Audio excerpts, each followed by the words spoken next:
Hello guys, and welcome back to another cold episode. On today's episode, as you can tell by the title and the thumbnail, we are going to be revisiting Branded. Now, I actually played this in the Duelist Cup Stage 2 because, honestly, this was by far the most popular deck, and it wasn't even close. Basically, everyone was playing this deck, everyone and their mother was playing this deck, and it's not hard to see why. So I'm going to do the quick rundown as to why this is such a powerful deck, and more specifically, we're just going to go over it again because, honestly, this was a very popular deck as well as a very strong deck. Probably the best deck of the current format.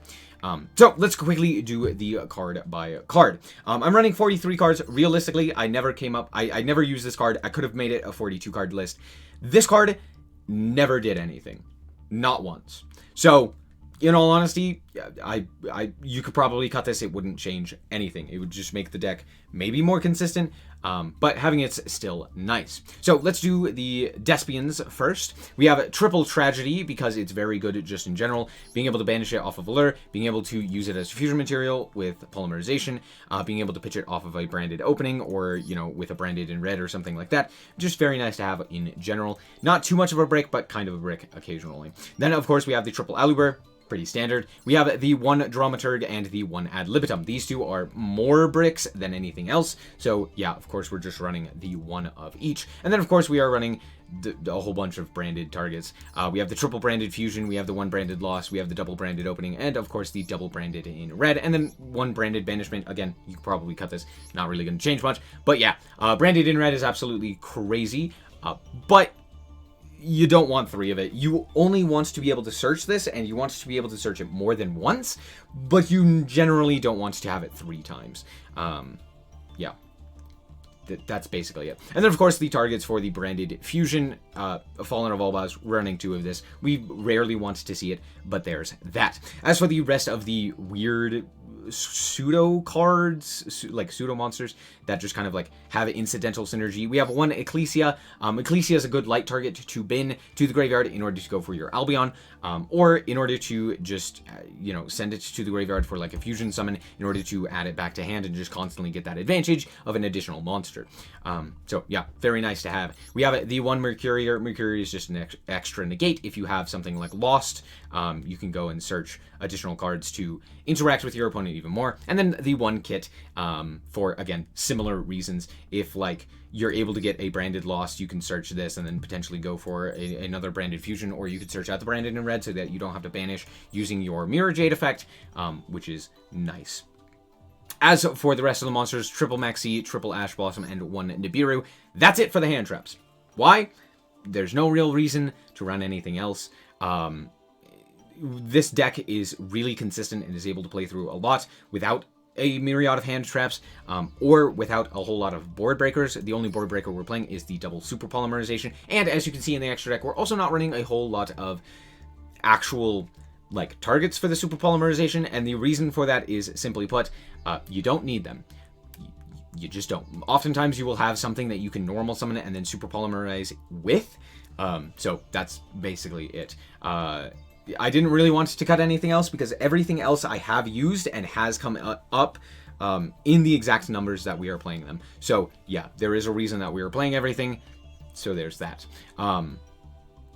As for the last package that we have in here, it's the Edge Imp Chain. I only like running the 2 Edge Imp Chain, the 2 Polymerization, and the triple Fright for Patchwork. Fright for Patchwork just happens to be a little bit better, and we don't really want to see these because they can brick you, because they don't really do anything by themselves. So we want to run less of these and search them off of the Fright for Patchwork, just because, like, that's a resource loop anyway. So yeah, but we have to run 2 just in case we end up drawing one or the other. So that our Fright for Patchwork actually goes through. As for the rest of the cards, just some other power spells. Allure of Darkness, just nice in this deck. We're only running it at 2 because it can be a little bit bad, because if you banish like a Fallen of Albaz, it's not really worth it. So yeah, and then of course the 2 Called By. As for the extra deck, this is incredibly tight. Oh, sorry, we're also running 1 Pot of Prosperity. Yeah, this is why the extra deck is a little bit tight, but not really.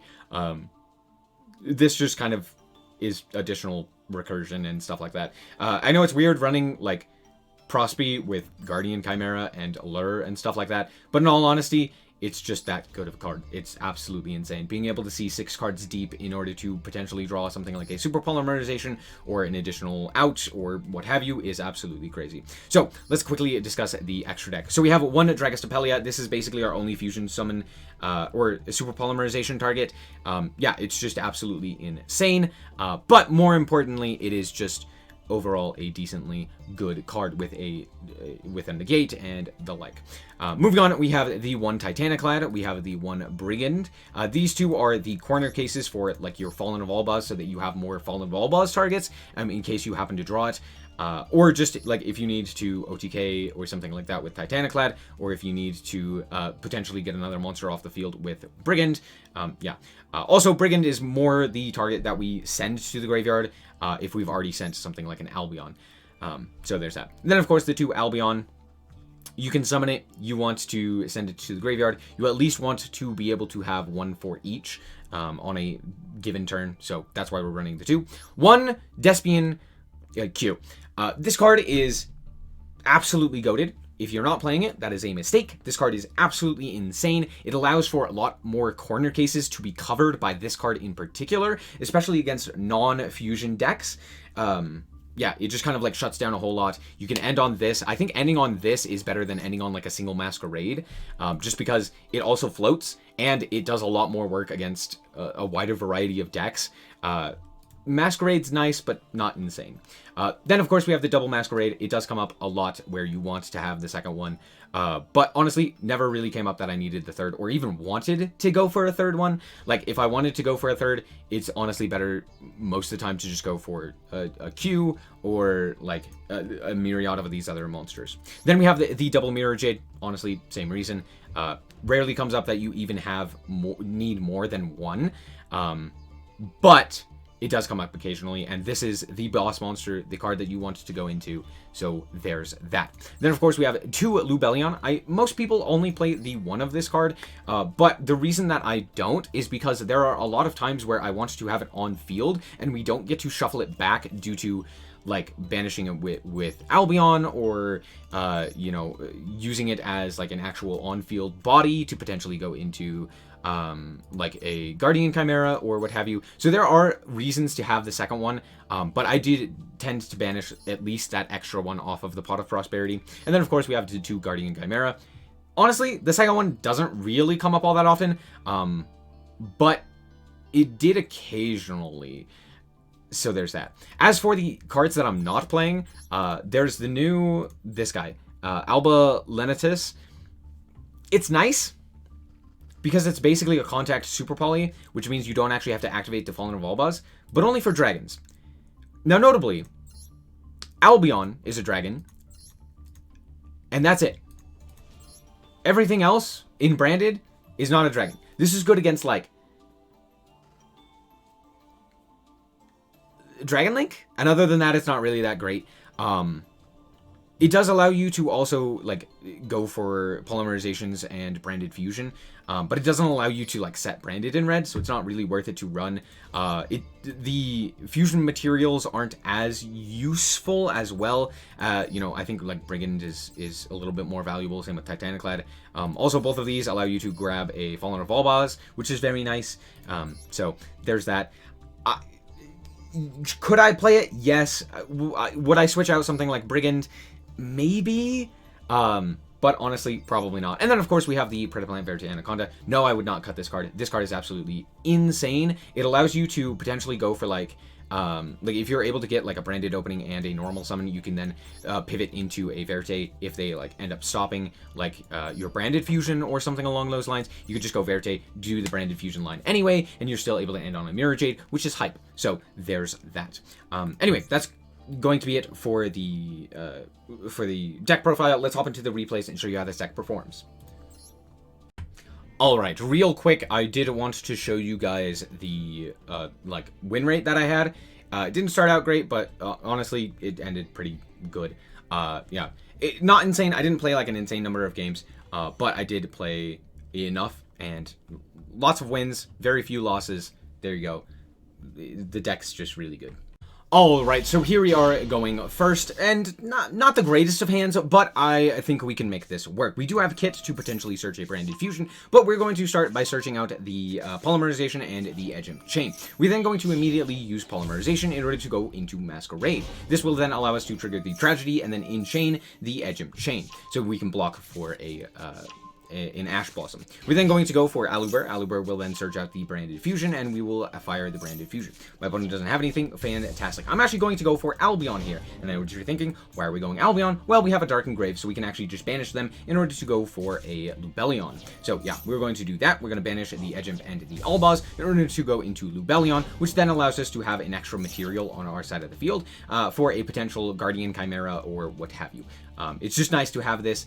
Also, it means that if they deal with this card, we could potentially have another or like a guaranteed trigger of our Albion.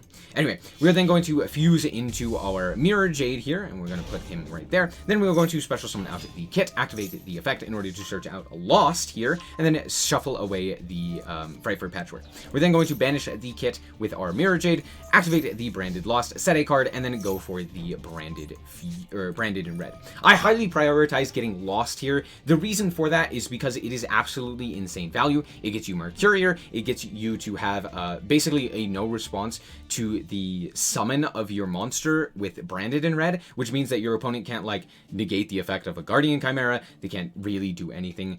So that yeah, it's just overall very nice. And it just, you know, adds additional recovery if you need it as well. So yeah, just an insane card. Definitely should prioritize this. Then we're going to add it to our hand the Ecclesia. So while I don't have the ad libitum for the fusion summon to bring back a Mirror Jade, I really don't care all that much because we still get the Branded in red disruption while also being able to add additional recursion while also putting them under the Masquerade. So that's very nice. And my opponent starts off with the Imphip. Okay, sure. And they reveal that they are on Altergeist. Interesting.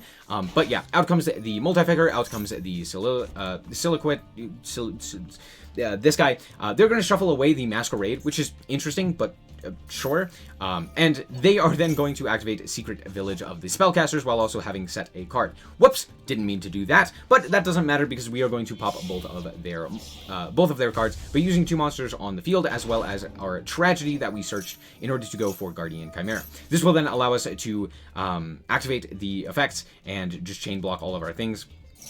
So Lost is going to get negated by Ash, but that's fine. We still get the Aluber. We still get to pop 2 and draw 1. And my opponent concedes, realizing that the game is over. Yeah, Guardian Chimera sometimes is just enough.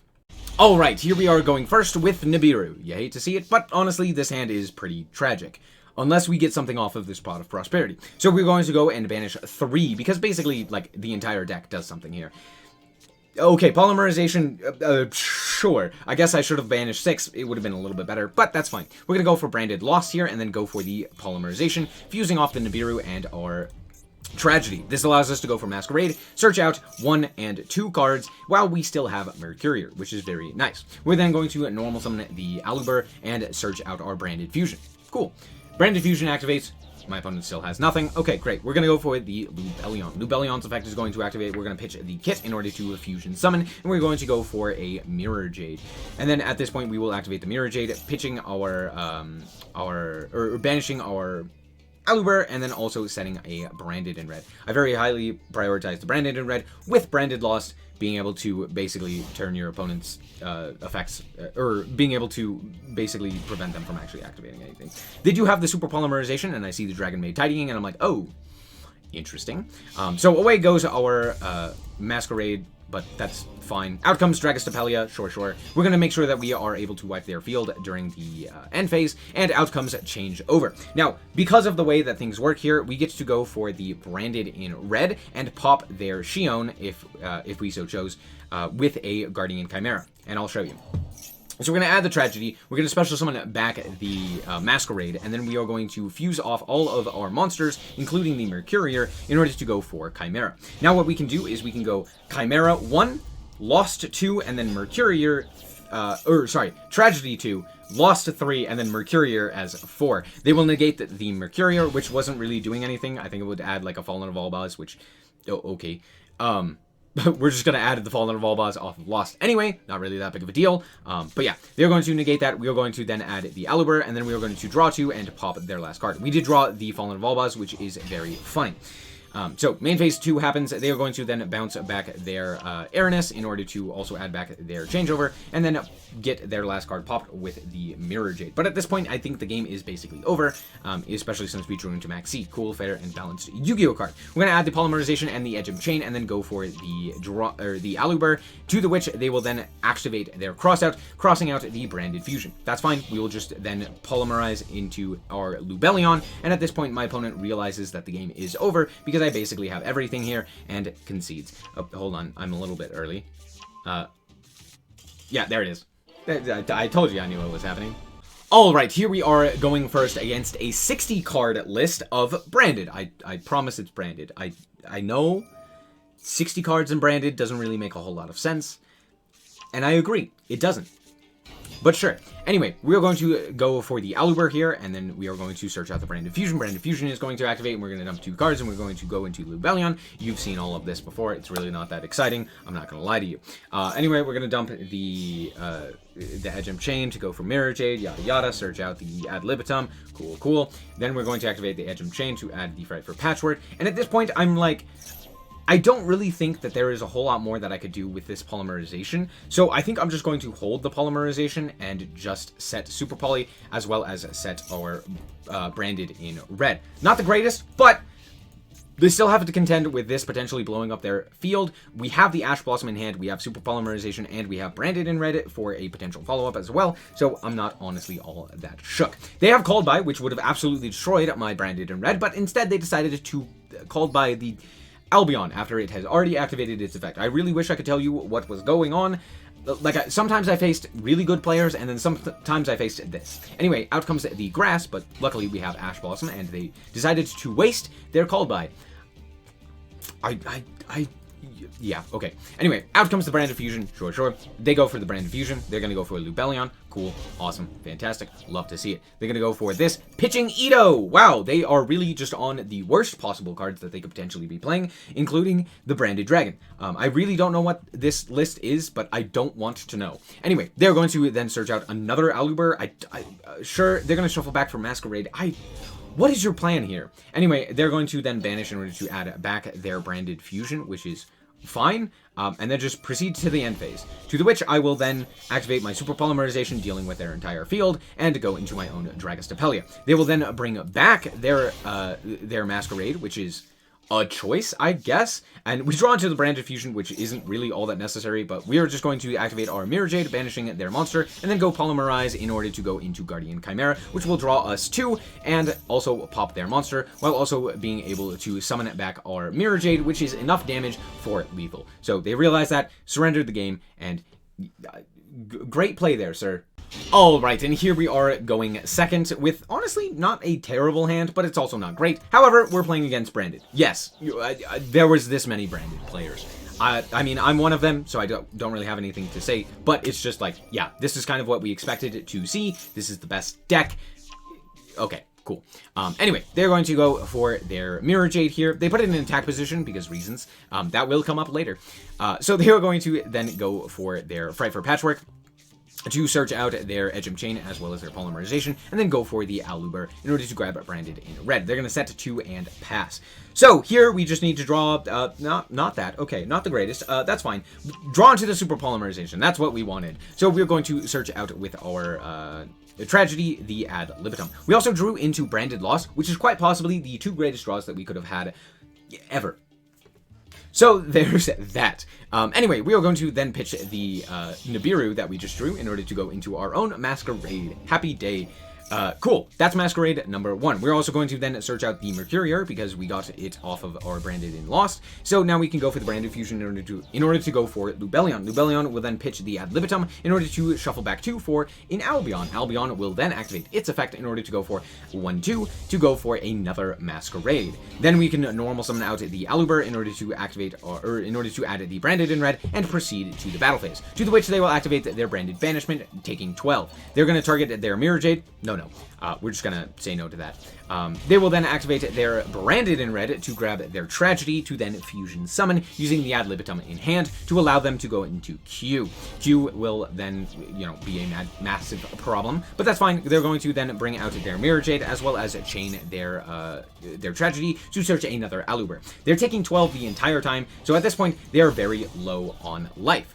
And I realize this, and actually say, okay, if they activate basically anything here, I kind of just win the game.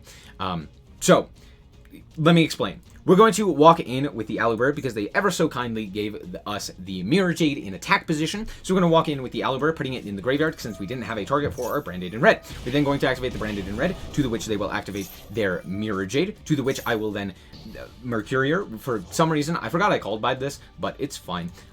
Anyway, it really doesn't matter, I promise. We're then going to go and deal with our entire field in order to go for Guardian Chimera, pop their 2 cards, draw into Dramaturg, which is very funny, and deal lethal damage. Had they activated anything, it still would have killed them. They literally have like no activations left with the double Masquerade, so the game was over. Good game.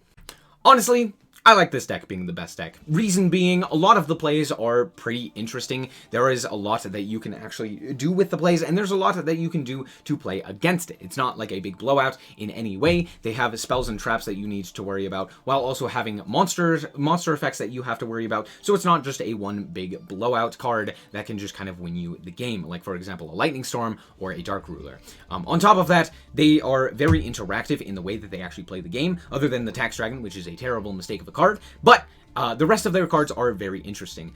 Mirror Jade is a non-target banish, which is very annoying, but honestly is still better than just an Omni Negate, because at least it's slightly more interesting. Guardian Chimera is a house of a card, but is still something that you can reasonably deal with. You can actually just ash its effect if they don't chain things correctly, or if they don't have anything to chain. On top of that, you can just like negate the effects, which is, pretty nice. On top of that, just none of the cards are overly overpowered, but put together they are pretty strong. Besides Super Polymerization, obviously this card is overpowered. It's insane. You could probably ban it. I'm not gonna lie. I have switched my idea. I originally said, no, this card's fine. It's not an issue. No, it's an issue. It definitely is. As you saw there, it won me several games. Yeah, Super Polymerization is cool. But yeah, honestly, the deck is very nice overall. They're not running like a million hand traps like a lot of other decks. They're not like running infinite negates. They're not putting up insane boards. They're not like, just doing all of these crazy things, making super long combos or anything like that. While they can, they don't oftentimes. They can OTK, but that's not really what makes them so good. So yeah, just all of these things paired together really make them a cool top deck, and I like it. However, I probably won't be playing it all that often. It's kind of boring and really simple, and you kind of just do the same thing over and over and over again. You go Branded in Red and hope that they don't have a called by. If they have a called by, good game. Anyway, that's going to be it for this episode. I hope that you guys did indeed enjoy. If you did, I like us very much, so appreciate it. And if you want to check out more content like this, as well as more Yu-Gi-Oh!, then just be sure to subscribe. Anyway, thank you guys so much for watching, and remember to always stay frosty. Bye-bye. Shout out to the Frost Guard, my members. Thank you guys so much for the support, and I hope you enjoy the content.